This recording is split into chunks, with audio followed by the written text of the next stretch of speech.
Hello guys, nizere ko mumeze neza abakunzi bacu bakadasohoka mwe mudukurikira muri impande zitandukanye z'igihugu abari amajyepfo amajyaruguru uburengerazuba burasiro bwaryo ndetse namwe mudukurikiye mu ntara y'umujyi wa Kigali abadiaspora namwe ntago tubibagiwe by'umwihariko mwe mudukurikiye muri mu gihugu cy'abaturanyi cy'i Burundi abari Bujumbura ngo Ibitoki Makamba mwese ndabaramukije aho muherereye hose. Rero kano kaya tugarutse n'amakuru ari kugenda avuga ku muhanzi Kiriku Akili aho bivugwa ko kwinshuro nabwo yongeye kuzimirizwaho ibyuma hariya mu gihugu kiwe cy'i Burundi aho yari yakoze igitaramo mu ijoro rya isi yagikorera muri Ngozi. Rero ibi byaje kuzamura umwuka mubi abarundi cyangwa se abafana bari bahari barasakuza cyane baravuga ati aha si mu Rwanda, aha si mu Rwanda. Ni ibintu byazamuye umwuka mubi yaba ku bafana ba Kiriku Akili ndetse n'abari bitabiriye kiriya gitaramo cya Kiriku Akili cyari cyabereye muri Ngozi. Rero mbere yuko dutangira reka ngusabe unkande ku ijambo subscribe unyereke ko turi kumwe, ujye muri comment utera commentaire, ujye kuri ulayikinge iyi video unayisharinga.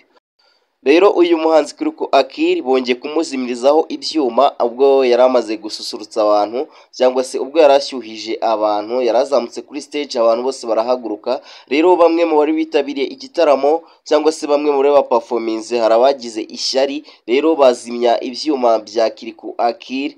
Rero ubwo uyu muhanzi yaherukaga mu Rwanda nabwo yarigeze kuzimirizwaho ibyuma, dore ko Kiriku Akili yaherukaga mu Rwanda mu kwezi kwa 10 ubwo yari yakoze igitaramo nabwo yari yazimirijweho ibyuma. Ubwo yajyaga kuri stage abantu bose bagahaguruka cyangwa se abantu bose bagakoma amashyi bavuga ati umuhanzi n'uyu. Rero no hariya mu gihugu cye cy'i Burundi niko byongeye kuba byamugendekera. Yagiye kuri stage aperformance abantu bose barahaguruka barakoma amashyi baravuga ati umuhanzi ni Kiriku. Rero akimara kuzamura stage yose abantu bakibona stage ye ishyushye cyane, bamwe mu bamugiriye ishyari bazimya ibyuma. Abafana bari bamaze kuba bahaguruka bahita bavuza induru bavuga ati aha si mu Rwanda, ati aha si mu Rwanda, ati ibyo mwakoze Kiriku Akili ntago na hano mwabimukora. Rero Kiriku Akili ibi ni ibintu biri kugenda bimuho, sinzi niba ari ukugenda yangwa n'abantu, sinzi impamvu uyu muhanzi ahantu hose ari performinga abafana bakamwereka urukundo, sinzi impamvu bamwe mu ba performance bari kumugirira ishyari cyangwa se bari kumugambanira bagahita bamuzimirizaho ibyuma. Hari abari kuvuga ngo ni umuriro wahise ugenda, ariko se bamwe baribaza ni gute umuriro ugenda Kiriku Akili ageze kuri stage? Ni gute umuriro ugenda uno muhanzi agiye yagera kuri stage, dore ko mu Rwanda ho bavuze ko ari umuriro nabo wari ubagendanye. Rero Kiriku Akili icyo gihe ntabwo yaperforminze uko yari yabipanze. Rero hano mu gihugu cye cy'i Burundi ntabwo yabashije kuba yaperforminga uko yabishakaga.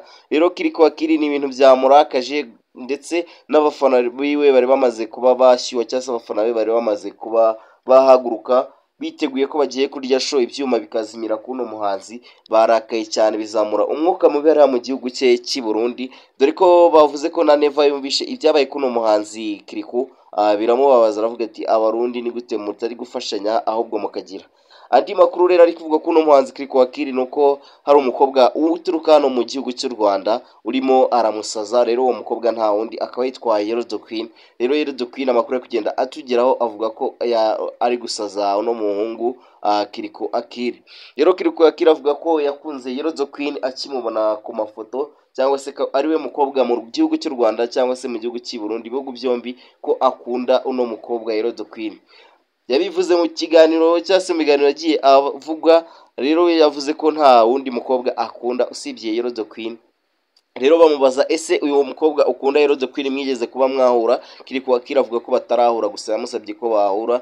Rero uno mukobwa akaba ari gusaza umuhanzi Kiriku Akili, dore ko hari hagiye gushira igihe kirenga amezi 3 Kiriku Akili avuze ko akunda uyu mukobwa, ariko uyu mukobwa atanamufollowinga cyangwa se atamukurikira ku rubuga rwe na rumwe. Rero haciyemo iminsi 2 uwo mukobwa Yellow the Queen akurikira Kiriku Akili ku rubuga rwe rwa Instagram.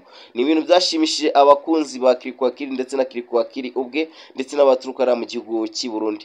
Rero ndagushimiye ko twabanye. Niba wakunze iki kiganiro cyangwa se wumva ukeneye kubana natwe, reka ngusabe ujye muri commentaire unyereke ko twari kumwe, nkandire ku ijambo sabone cyangwa usyondere ko ku ijambo sabone kugira ngo tujye tugenda tubana, kandi subscribe unyereke ko twari kumwe. Ciao ciao.